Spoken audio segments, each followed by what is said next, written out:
신년 특별 저녁 기도회 하면서 여러 성도님들께서 좀 저를 좀 이렇게 원망하시는 소리를 제가 들었어요. 제가 작년에 아주 센 설교를 몇 번 했었잖아요. 그래서 아주 우리 성도님들 부담이 엄청 되도록 헌금 설교를 몇 번 했는데, 그래서 제가 사실 집회를 하면 어떤 집회든지 하면 보통은 첫날부터 이렇게 헌금을 하는 게 일반적이지 않습니까? 제가 그걸 생각하면서도 우리 교회도 그걸 훈련을 좀 시켜야 되는데 하고 있으면서도 여러분들이 좀 의식이 되는 거예요. 제가 부담 갖고 있을 텐데 해서 제가 박한철 집사님하고 그 회의를 할 때 마지막 날 그냥 합시다. 많이 지금 부담 갖고 계실 텐데 마지막 날 하도록 합시다 해서 마지막 날 이렇게 헌금을 했어요. 그런데 여러분들이 왜 첫날부터 헌금을 안 받으시냐고.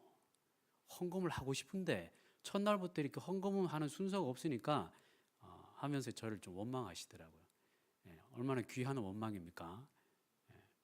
그래서 오늘 사실 요거를 넣어드리면서도 지난주에 굉장히 제가 마음이 우리 성도님들이 어떻게 받아들일까 걱정을 많이 했어요. 근데 여러분, 형식을 이렇게 만들었다 뿐이지 추가된 건 하나밖에 없어요. 다음 세대.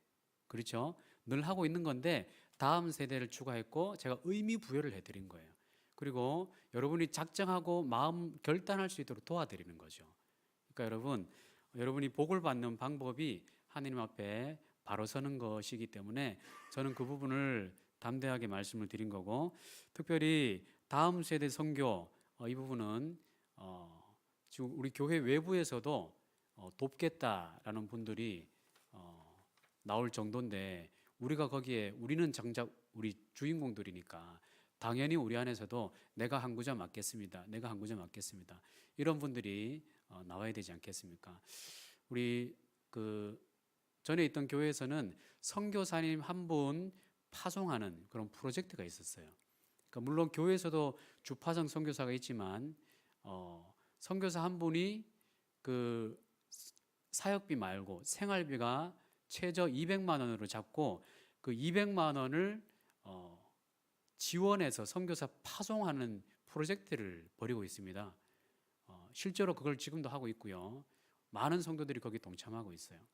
어떤 성도들은 온전히 200만 원을 다 내서 선교사님을 파송한 그러니까 성도 개인이 파송한 이런 일도 있고, 어떤 경우에는 몇 명이 모여서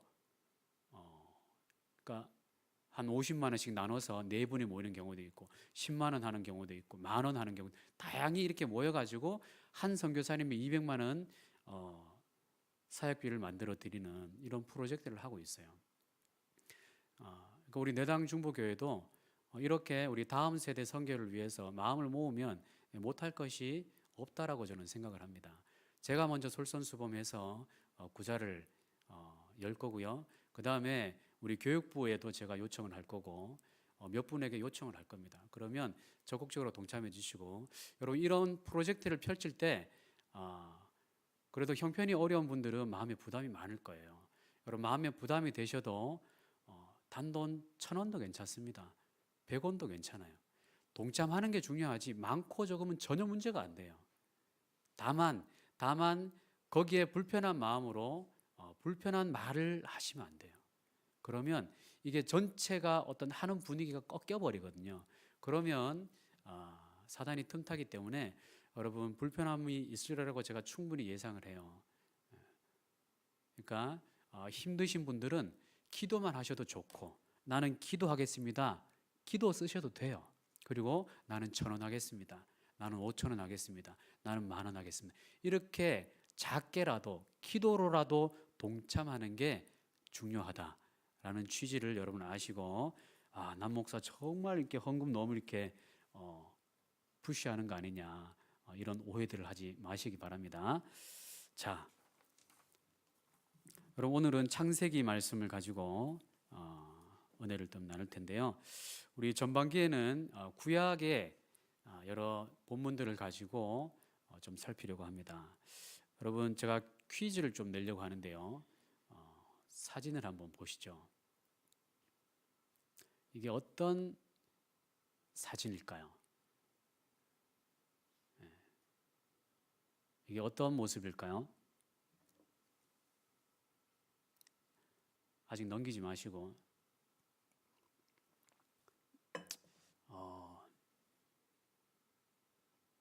잘 가늠이 안 가죠. 다음 사진. 요거는 이렇게 보니까 금방 표가 나네. 이건 어떤 사진인가요?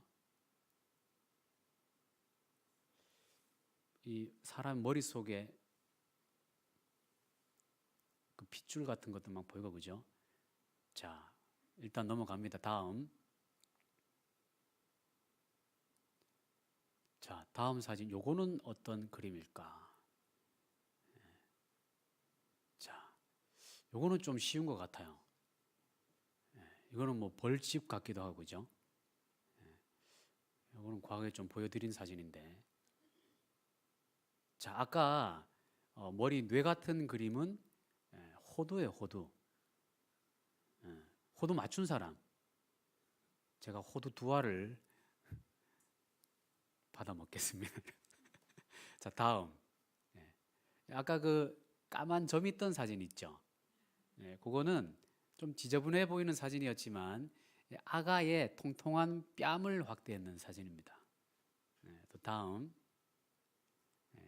뉘집 아인지 모르겠어요. 인터넷에서 그냥 가져왔습니다. 그리고 아까 벌집 같은 그 사진은 잠자리 눈을 확대했는 거예요. 잠자리 눈.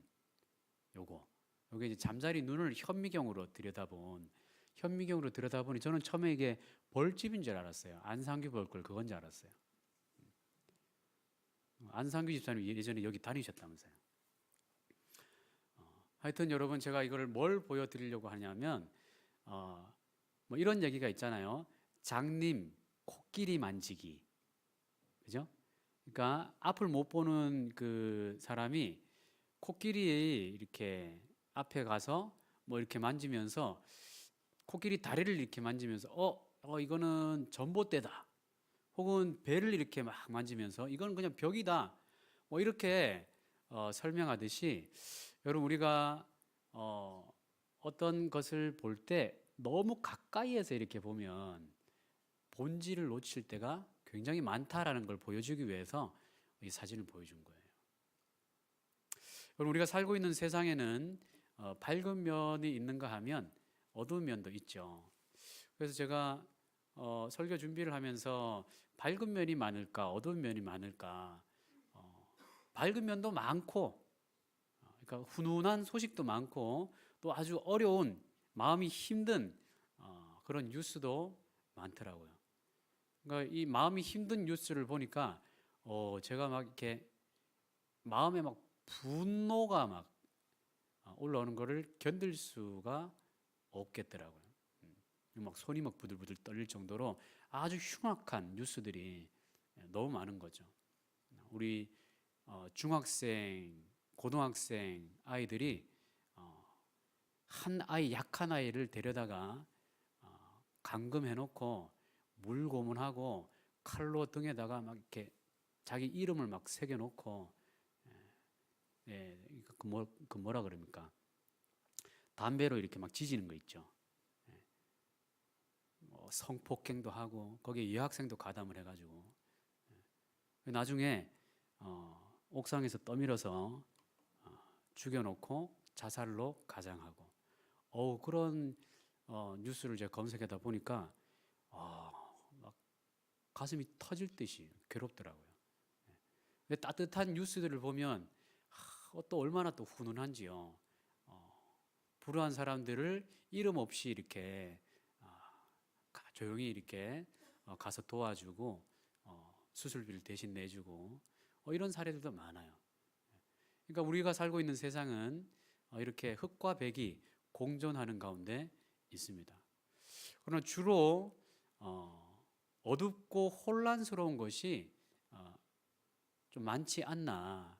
또 이렇게 밝은 면이 있다 하더라도 우리가 신앙의 눈으로 봤을 때 저 밝은 면에 있는 뉴스들이 그 주인공들이 혹여 예수님을 믿지 않는 사람들이라면 그 밝은 중에 있어도 그의 결국은 어떻게 되는 거예요? 지옥으로 향할 수밖에 없잖아요.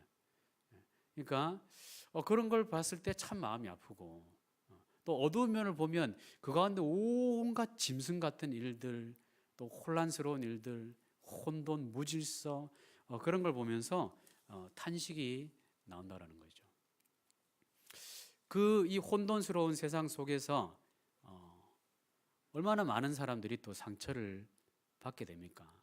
그러면서 제가 뉴스를 쭉 검색하다 보니까 지난주, 지지난주에는 또 빙상에 어떤 아주 유명한 선수가 나와서 또 뭐죠?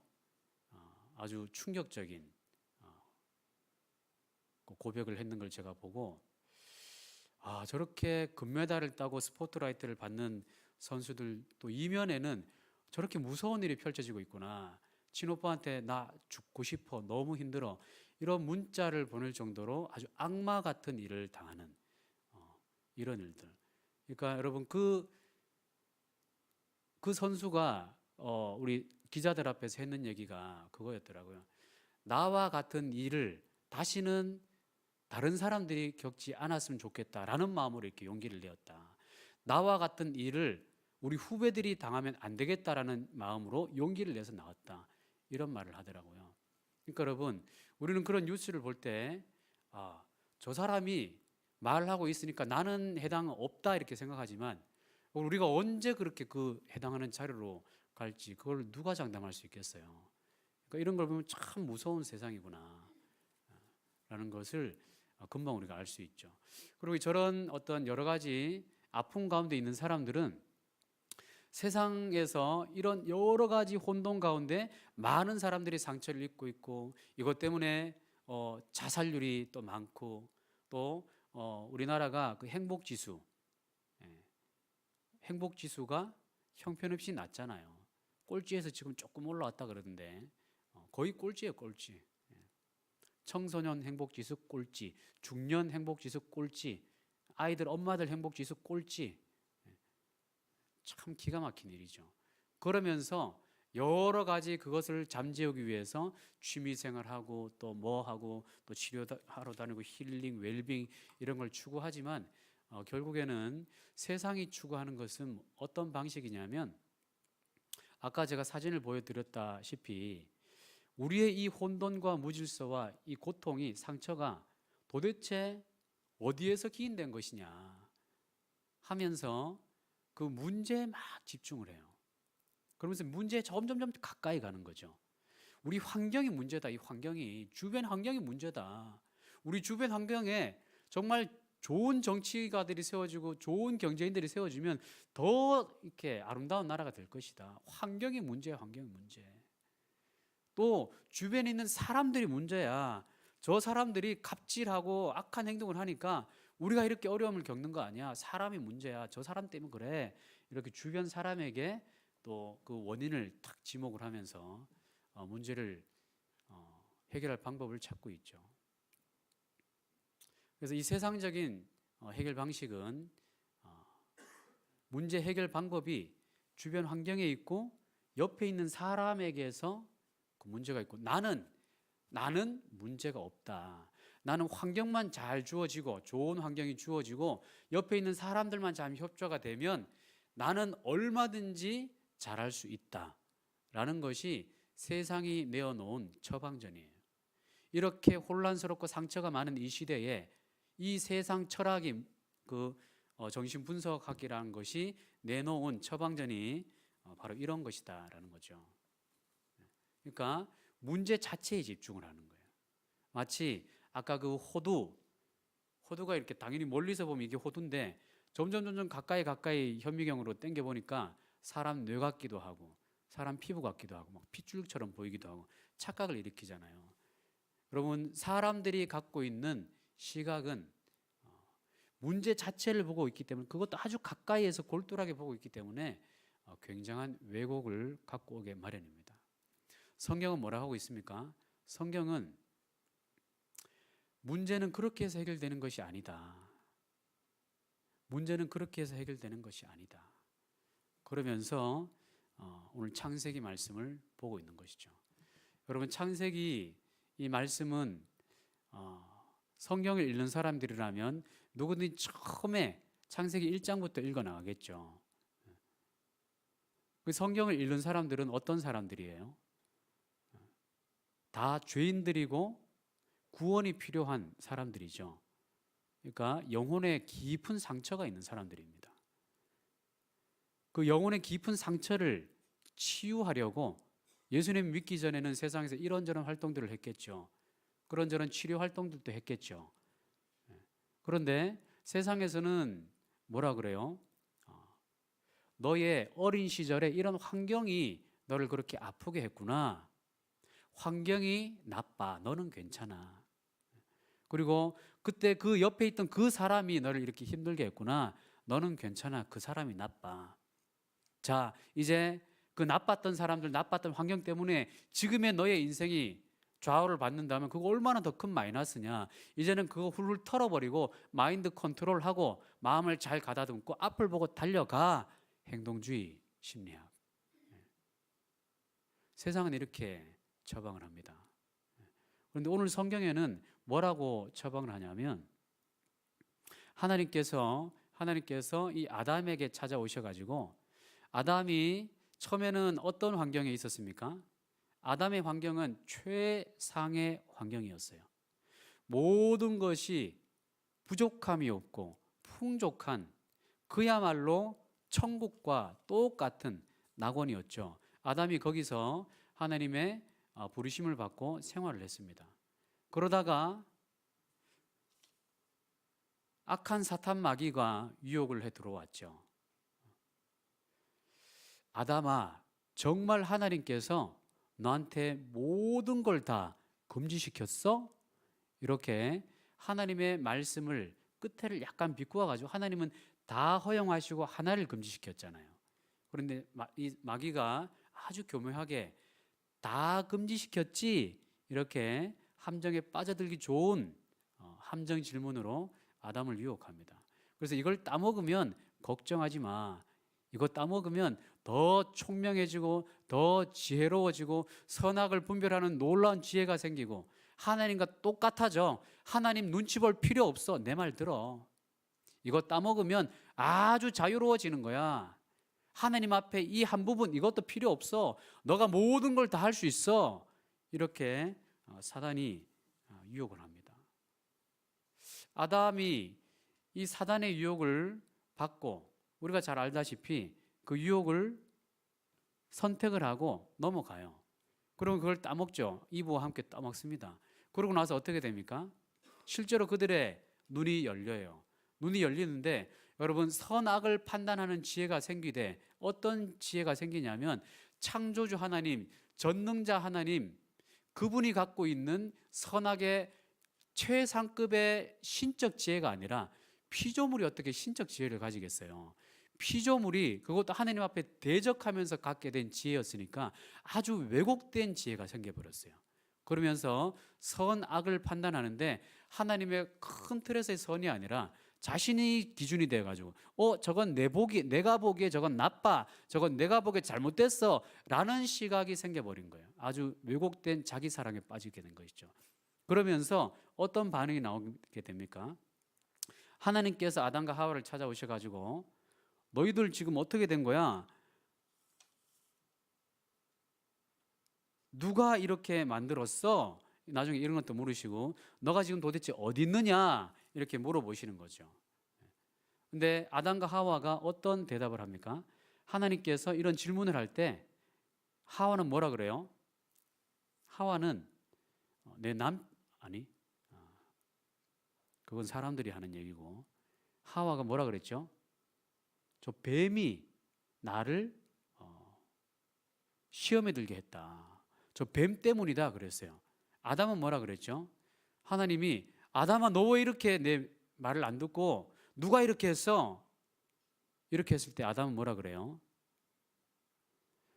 하나님께서 주신 저 여자가 나를 꾀었습니다. 이렇게 얘기를 하죠. 그러니까 여러분, 선악을 이제 판단하는 기준이 어떻게 되었냐면 하나님의 사랑의 선 이게 아니라 이제 나 중심적으로 바뀌면서 나를 막 보호하기 시작해요. 그러면서 다른 모든 것을 막 정죄하기 시작해. 하나님, 지금 이 혼돈과 무질서는 나 때문에 그런 게 아니에요. 하나님이 주신 저 여자 때문이에요. 환경이 그런 거예요. 환경이 하나님이 만들어 놓은 저 뱀 때문이에요. 사탄 마귀 때문에 그런 거예요. 여자는 그렇게 얘기하고, 저 환경 때문에 내가 이렇게 혼돈을 겪고 있고, 저 나쁜 사람 때문에 내가 이렇게 혼돈을 겪고 있고, 나는 괜찮아요. 환경이 문제였어요. 저 사람이 문제였어요. 여러분, 이게 여기서부터 시작된 거예요. 죄가 들어오면서. 죄가 들어오면서 하느님 앞에 온전하게 네가 어디 있느냐 물어볼 때, 하나님, 저도 모르게 그만 사단의 유혹에 넘어졌습니다.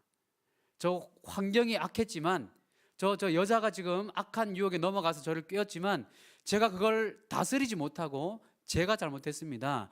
이렇게 아담이 나왔으면 성경의 스토리가 완전히 달라졌을 거예요.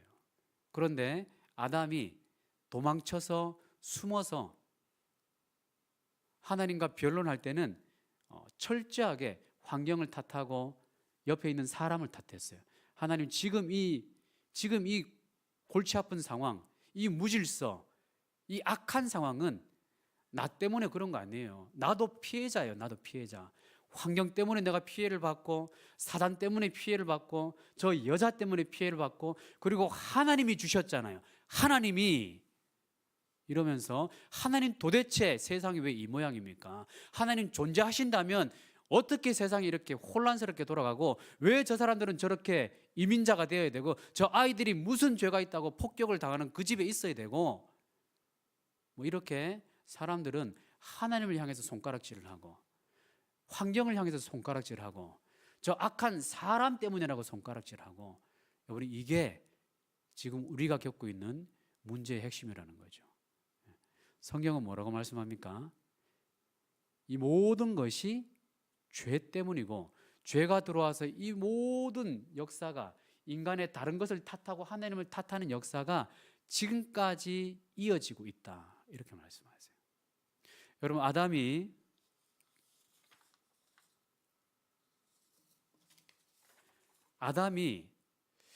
선악과를 따먹게 된 이유가 뭘까요? 예를 들어서 여러분에게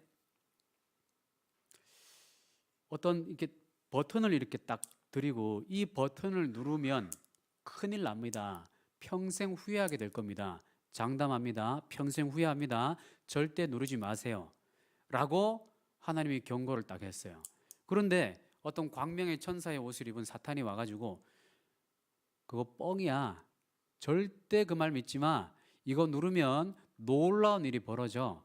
너가 왕이 되는 거야. 온 세상이 너에게 무릎을 꿇게 돼 있어. 이거 누르면 네가 원하는 모든 걸 다 이룰 수 있어. 한번 눌러봐. 라고 여러분 앞에 지금 이걸 딱 누르라고 하면 여러분 어떻게 하시겠어요?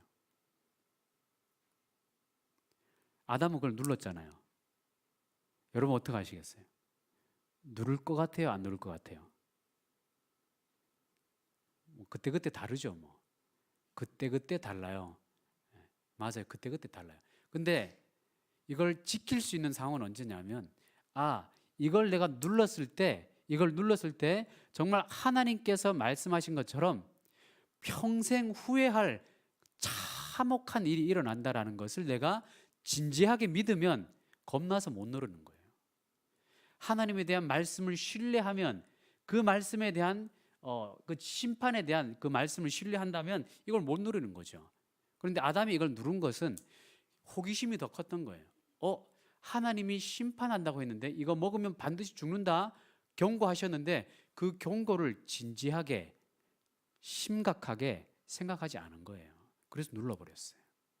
그런데 실제로 하나님의 약속이 하나님의 경고가 아담에게 이루어져서 아담은 즉시로 영적으로 죽어버렸습니다. 하와도 즉시로 영적으로 죽었죠. 영적인 죽음이 뭡니까? 하나님과의 단절. 육적으로는 살아있다 하더라도 그건 산 것이 아니죠. 원래는 영원토록 그 에덴 동산에서 천국의 삶을 살면서 영원히 지복을 누리는 삶을 살도록 하는 창조였는데, 그걸 하나 딱 따먹고 누르는 순간 바로 하나님과 단절, 영적 죽음, 그리고 육적으로도 정해져 있는 그 몇 년을 지나면 이제 죽게 되어 있는, 그렇게 되어버린 것이죠. 근데 여러분, 성경의 창세기 요 오늘 읽은 본문으로부터 시작해서 쭉 구약을 전체 한번 읽어보세요. 하나님은 계속해서 경고하십니다. 그거 따먹지 마라.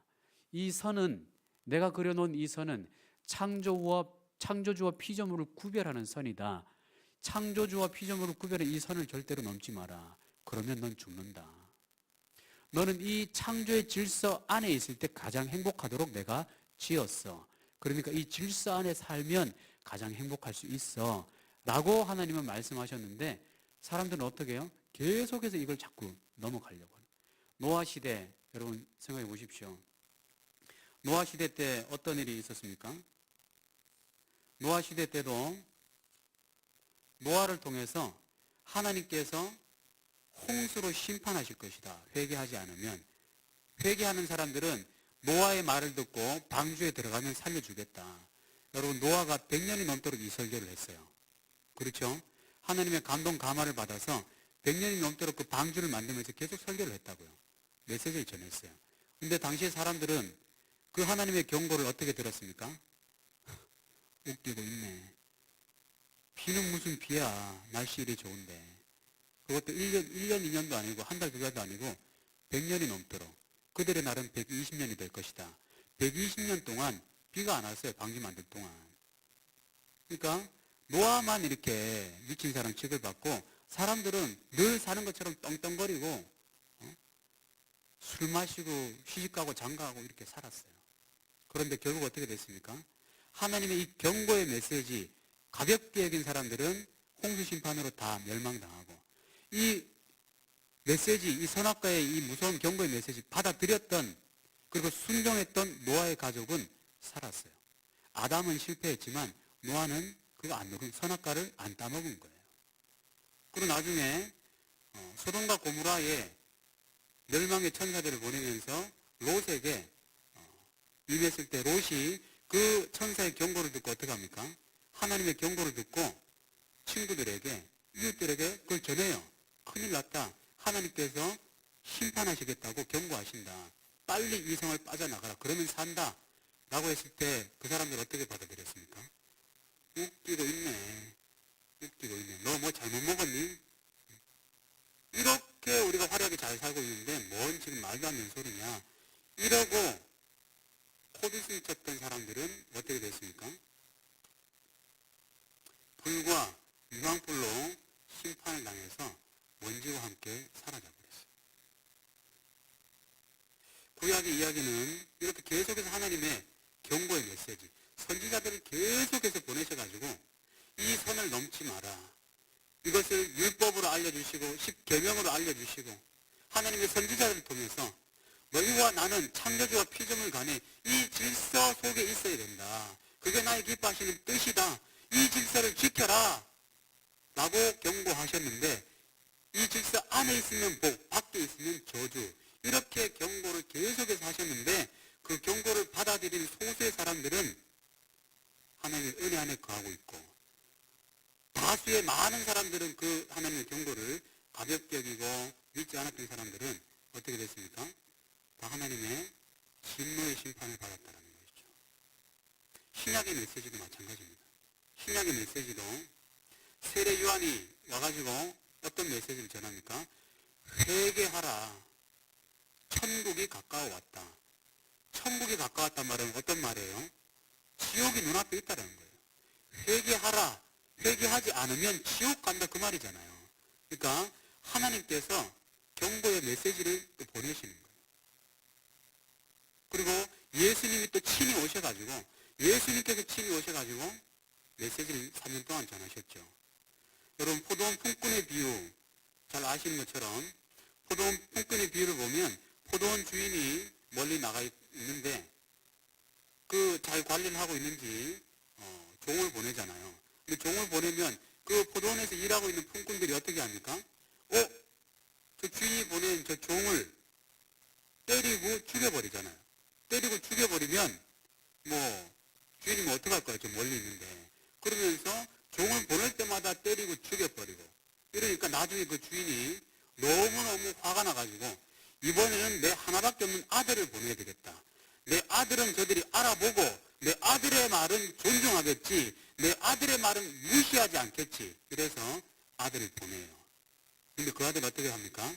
그 아들이 포도원에 들어올 때 저는 저 하나밖에 없는 주인의 아들 아닌가. 저를 죽이면 이 포도원은 우리 것이 된다 하고 또 무참하게 아들을 죽여버립니다. 무슨 비유죠? 하나님께서 독생자 예수 그리스도를 마지막으로 보내셔가지고 경고를 하시는데 유대 사람들 어떻게 합니까? 그 경고를 무시하고 예수님을 못 박아 죽여버렸어요. 그 나중에는 이스라엘 백성들이 어떻게 됩니까? 이스라엘 백성들이 하나님의 진노 가운데서 그 외국 군대에 짓밟혀가지고 온 지구상에 그냥 나라도 없이 다 흩어버리시잖아요. 물론 1940 몇 년도인가요? 그때 이스라엘이 팔레스틴에 다시 정부를 세우고 모여들면서 나라를 이루긴 했지만 이것도 하나님의 약속의 경륜에 따라서 다시 이스라엘이 회복되고 이제 종말의 때가 오고 있는 거죠. 하여튼 이스라엘이 이렇게 하나님의 경고를 무시해서 참혹하게 심판을 당합니다. 이스라엘이 홀로코스트 아시죠? 그 가스실에 들어가가지고 가스 생체 실험도 당하고 우리나라 사람들도 예전에 그런 생체 실험 많이 당했지 않습니까? 일제시대 때. 그런 것처럼 사람들은 다 이렇게 얼마나 참혹하게 죽였습니까? 이스라엘 사람들. 그 사람들 죽여가지고 뭘 만들었어요? 생체 비누로 만들어버렸잖아요. 태워가지고 그 나온 그 기름 가지고 비누 만들고. 그러니까 이스라엘 사람들이 하나님의 경고를 믿지 않고 가볍게 여기니까 하나님께서 심판해 버리시는 거예요. 그런데 이 경고를 끝까지 잘 두렵고 떨림으로 받아들이는 사람은 하나님께서 살려주시는 거예요. 이 경고가 오늘 그대로 우리에게 임하고 있는 것입니다. 아담에게 하나님께서 너가 어디 있느냐? 이 질문은 하나님 다 아시는 거죠. 전지하신 하나님인데 나무 사이에 숨었다고 해서 하나님께서 그걸 모르실까요? 하나님이 지금 여기 숨어있는 아담을 못 보신 것처럼 딴 데 보면서 이렇게 아담아 어디 있느냐 이렇게 하셨을까요? 오히려 아담을 지그시 바라보시면서 아담의 눈동자를 바라보면서 아담아 너의 그 믿음은 어디가 있느냐 그걸 물으신 걸 거다. 오늘 이 하나님의 질문이 그렇게 경고가 우리에게도 똑같이 임하고 있습니다. 여러분의 영혼은 지금 어디 있는지 하나님께서 여러분의 삶이 하나님의 창조의 질서 안에 있을 때 가장 행복하고 그 선악과를 따먹으면 불행할 수밖에 없다라는 것을 오늘도 성경을 통해서 경고하고 계세요. 그리고 마지막에는 예수 그리스도를 통해서 우리에게 경고를 해주셨고 우리는 다행히도 예수님의 그 경고를 우리가 받아들이고 이 자리에 앉아 있는 것 아니겠습니까?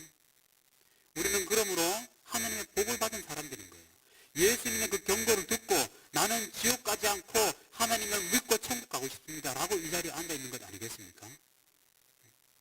그럼 우리가 이 하나님의 물음 아담아 너는 지금 어디 있느냐 네가 지금 어디 있느냐 라는 이 질문이 우리한테 올 때 여러분 어떻게 대답하시겠습니까? 하나님 나는 지금 하나님과 이렇게 한가하게 신앙 교제나 할 틈이 없습니다. 지금 환경이 얼마나 악한데요. 나를 둘러싼 지금 환경이 얼마나 내가 지금 돈을 벌어야 되고 뭘 해야 되고 어디 치료를 해야 되고 얼마나 내가 바쁜지 아세요? 하나님 전혀 도와주지 않으면서 뭐 그런 걸 자꾸 물어보세요. 하나님 옆에 있는 이 사람 때문에 지금 내가 얼마나 괴로운지 아십니까?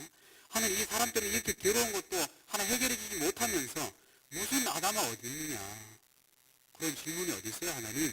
혹시 이런 어떤 마음의 불편함이 올라오지 않으세요? 그러면 여러분 그 마음을 하나님 앞에 정돈시켜야 되는 거예요. 환경 때문에 내가 피해봐요. 나는 피해자야. 어떤 그 사람 때문에 나는 당했어. 그런 어떤 마음을 아직도 갖고 있다면 하나님께서 그 상처를 다른 환경으로, 다른 사람으로, 궁극적으로는 하나님께로 올리는 그 죄의 손가락을 지적하십니다. 그것도 죄라고. 물론 피해받았죠. 피해 당한 건 사실이죠. 그러나 그 반응의 죄를 우리가 갖고 있으므로 그 죄를 내려놓고 하나님 앞에 이 창조의 질서 안으로 내가 순종하며 하나님 앞에 서기를 하나님이 원하시고 계십니다. 여러분, 원래 2019년도 우리가 지난 한 주간은 하나님 앞에 특별 기도회로 나와서 하나님의 질서 앞에 서겠다고, 하나님의 질서 앞에 서겠다고 우리가 결단하며 기도했었는데, 여러분, 오늘 한 해의 삶이 하나님의 이 질문 앞에 서시는 삶이 되시길 바랍니다. 아담아, 너가 지금 어디 있느냐? 우리 신앙의 현주소를 물어보실 때 이 질문이 언제, 어느 때, 어떻게 여러분에게 다가갈지 모르잖아요. 그럴 때 여러분 기쁨으로 담대하게 하나님, 나는 하나님의 창조의 질서 안에서 하나님의 통치를 받고 싶습니다. 환경이 어렵고 여러 사람들이 나를 힘들게 했지만 그 사람들, 그 환경들 예수님의 이름으로 축복합니다. 그들도 죄 가운데 피해자들이죠. 그들도 용서합니다. 이렇게 하나님 앞에 돌이키시고 하나님이 기뻐하는 자리에서 예수 그리스도를 통해서 축복을 받으시는 여러분 모두가 되시기를 예수님의 이름으로 축복합니다. 아멘. 여러분은 어떤 선악